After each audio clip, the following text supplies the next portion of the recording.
Facing a swirl of conflicts and crises across a fragmented world, leaders attending this week's annual UN gathering are being challenged. Work together, not only on front-burner issues but on modernizing the international institutions born after World War II so they can tackle the threats and problems of the future. UN Secretary-General Antonio Guterres issued the challenge a year ago after sounding a global alarm about the survival of humanity and the planet.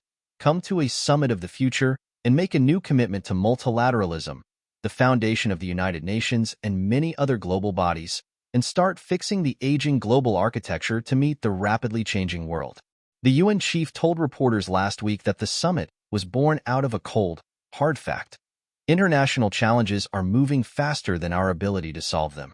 He pointed to out-of-control geopolitical divisions and runaway conflicts, climate change, inequalities, debt, and new technologies like artificial intelligence which have no guardrails. The two-day summit starts Sunday, 2 days before the high-level meeting of world leaders begins at the sprawling UN compound in New York City. Whether it takes even a first step toward the future remains to be seen. There was no final agreement Saturday on its main outcome document, a lengthy pact that requires support from all 193 UN member nations to be adopted. Diplomats said Russia and a few others still had objections to the final text. Leaders must ask themselves whether this will be yet another meeting where they simply talk about greater cooperation and consensus, or whether they will show the imagination and conviction to actually forge it, said Agnes Callamard, the Secretary-General of Amnesty International.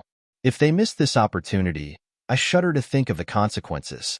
Our collective future is at stake. This is the UN's biggest week of the year. The summit is the prelude to this year's high-level meeting, held every September. More than 130 presidents, prime ministers, and monarchs are slated to speak along with dozens of ministers, and the issues at the summit are expected to dominate their speeches and private meetings, especially the wars in Gaza, Ukraine, and Sudan, and the growing possibility of a wider Mideast war. There is going to be a rather obvious gap between the summit of the future, with its focus on expanding international cooperation, and the reality that the UN is failing in Gaza, Ukraine, and Sudan, said Richard Gowan, UN Director for the International Crisis Group. Those three wars will be top topics of attention for most of the week. One notable moment at Tuesday's opening assembly meeting, U.S. President Joe Biden's likely final major appearance on the world stage, a platform he has tread upon and reveled in for decades. At the upcoming meetings, U.S. Ambassador Linda Thomas-Greenfield told reporters this week, "The most vulnerable around the world are counting on us to make progress, to make change, to bring about a sense of hope for them. To meet the many global challenges," she said, the U.S. focus at the UN meetings will be on ending the scourge of war. Roughly 2 billion people live in conflict-affected areas, she said. Last September, the war in Ukraine and its president, Volodymyr Zelensky, took center stage at the UN Global Gathering. But as the first anniversary of Hamas' deadly attack in southern Israel approaches on October 7th, the spotlight is certain to be on the war in Gaza and escalating violence across the Israeli-Lebanon border, which is now threatening to spread to the wider Middle East. Iran supports both Hamas in Gaza and Lebanon's Hezbollah militants. Its new president, Masoud Pezeshkian, will address world leaders on Tuesday afternoon. Palestinian President Mahmoud Abbas is scheduled to speak Thursday morning and Israel's Prime Minister Benjamin Netanyahu on Thursday afternoon.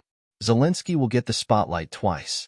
He will speak Tuesday at a high-level meeting of the UN Security Council, called by the United States, France, Japan, Malta, South Korea, and Britain, and will address the General Assembly on Wednesday morning. They're trying to counter a world of grim statistics. Slovenia, which holds the Council's rotating presidency this month, chose the topic Leadership for Peace for its high-level meeting Wednesday, challenging its 15-member nations to address why the UN body charged with maintaining international peace and security is failing, and how it can do better.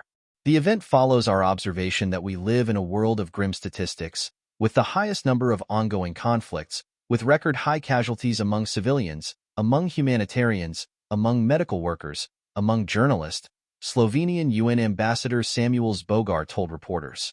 He cited a record-high 100 million people driven from their homes by conflict. The world is becoming less stable, less peaceful, and with erosion of the respect for the rules, it is sliding into the state of disorder, Bogar said. We have not seen this high need to rebuild trust to secure the future ever before. A key reason for the Security Council's dysfunction is the deep division among its 5 veto-wielding permanent members. The United States, Israel's closest ally, is a supporter of Ukraine alongside Britain and France. Russia invaded Ukraine and has a military and economic partnership with China, though Beijing reasserted its long-standing support for every country's sovereignty without criticizing Russia in a recent briefing paper for the UN meetings.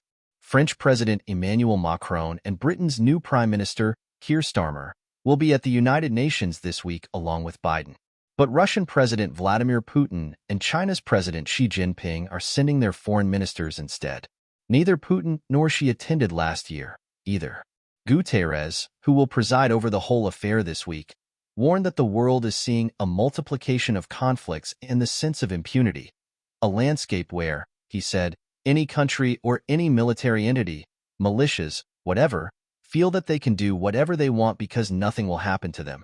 And the fact that nobody takes even seriously the capacity of the powers to solve problems on the ground, he said, makes the level of impunity on an enormous level.